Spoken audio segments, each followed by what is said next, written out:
Hey everyone, today we'll be reviewing the Transformers Studio Series, number 41, Decepticon, Constructicon Scrap Metal. First, taking a look at the packaging. See?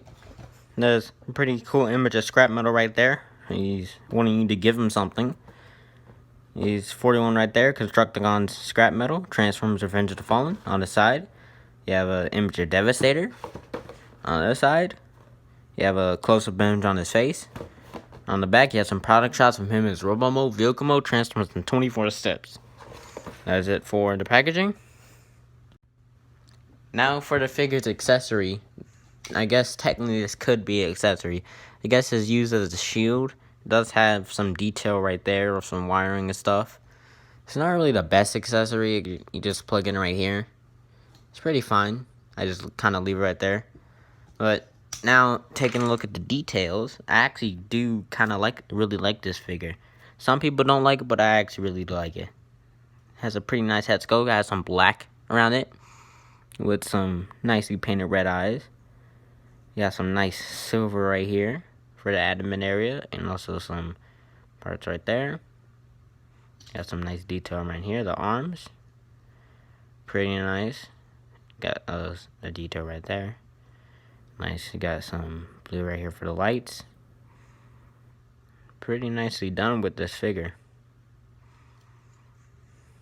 The legs on this side has some nice gunmetal gray right here for this detail. I really like that. On the back, my main problem with this figure is just this backpack. This backpack is a bit too big, and maybe if it popped off and became a weapon for him. I mean, you could do that if you want, but that just looks like he's baking even more.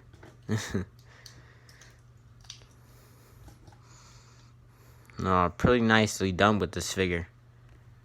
Now for some size comparisons.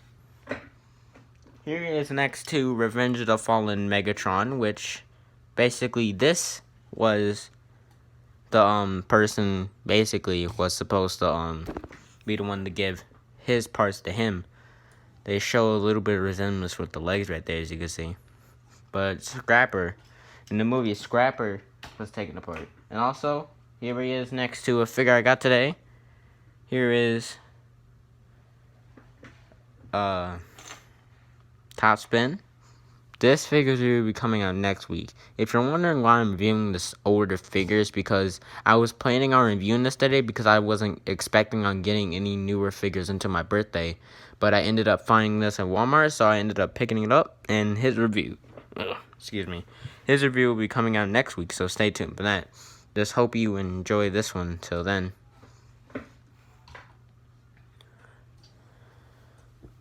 That's it for the size comparison for articulation. It does got a ball joint right here. Can do the chicken thing right there. Get a little bit of head tilt, rotate. Arms can move up and down like that. Can do a 360.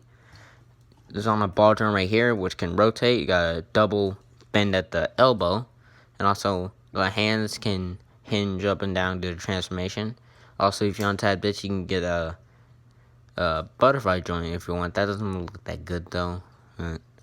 Legs can kick up that far, can kick back that far, can split, and due to transformation, you can get a rotation right here, and a very pathetic bend at the knee. And also, you can pinch the foot down if you want.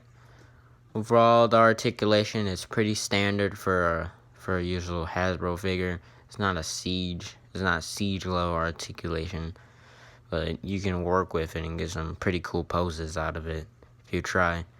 That's it for the articulation. Now for transformation, you just want to come over to the hands, push that in, and then rotate that up. That will just friction in the place right there. Same thing on the other hand, like that. Then you just want to come over to the legs. You want to collapse that in, hinge that like that, and then rotate the leg around like so.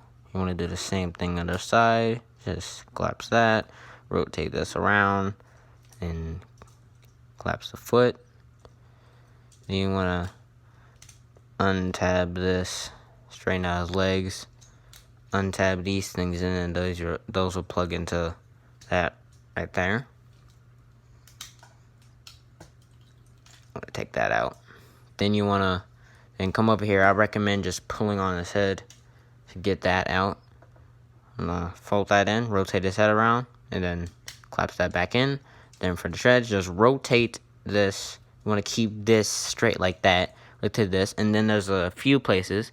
This will tab into here, and then if you just look at that little tab right there, that will go into this right here. Just tab that in like so, same thing on the side. They'll lock all that in. Then we're almost done. You want to take this, we'll take this like that, and then hinge this out, and then there's a little slot right there that this tab would go into.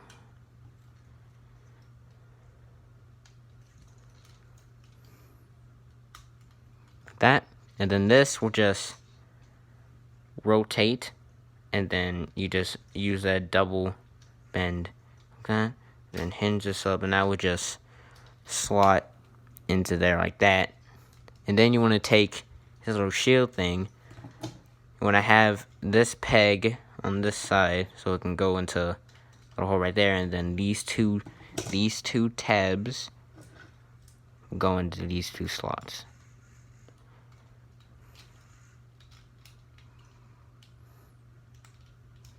Then there you have scrap metal in this vehicle mode. And there is a vehicle mode. I didn't really feel like transforming Megatron right now because it's kind of, I didn't really feel like, because you did kind of see him next to him really in the first place. So just taking a look at the details of him. Oh, it does have some articulation. Can hinge up and down like that. Can hinge right here and also right here. For the details, you got some black right here for the wires.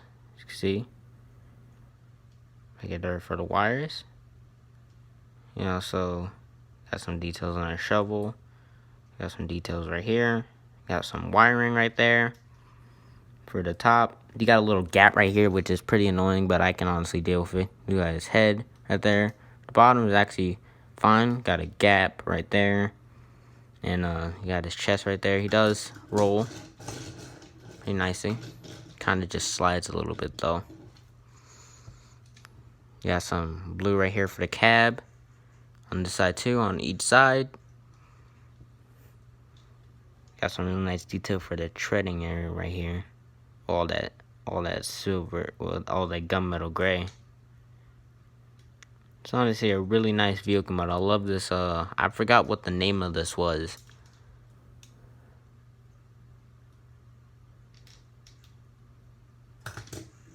It's a pretty nice vehicle mode. That is it for the vehicle mode. Now let's get him back into his robot mode to give him a score. So overall, I really do love this figure.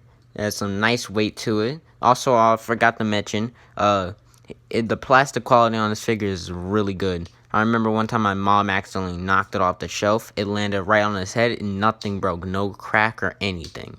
This is really nice plastic quality. It dropped from my Transformer shelf and then just fell right on the floor. I think it hit something on the way down, but I'm not sure. But it's really durable figure. It's a pretty nice figure to pick up, not just because it can form a Limit Devastator. Just one of the reasons is you can pick it up for that too, and also because it's a really nice figure. I know it's a pretty old figure, and probably I'm pretty sure no one's gonna watch this, but I had a really good time making this. So overall, I think this figure deserves a 9 out of 10. Mostly because I just don't like this right here. That's kind of annoying. It's kind of a big backpack. Oh, got to mention, there's some spinal cord detail right there, as you can see. Overall, that is it for my review on scrap metal. I will see you for the top spin review right here. this review will be coming this Saturday, and I will enjoy doing that review because this is a pretty good figure. I'm so glad I found it.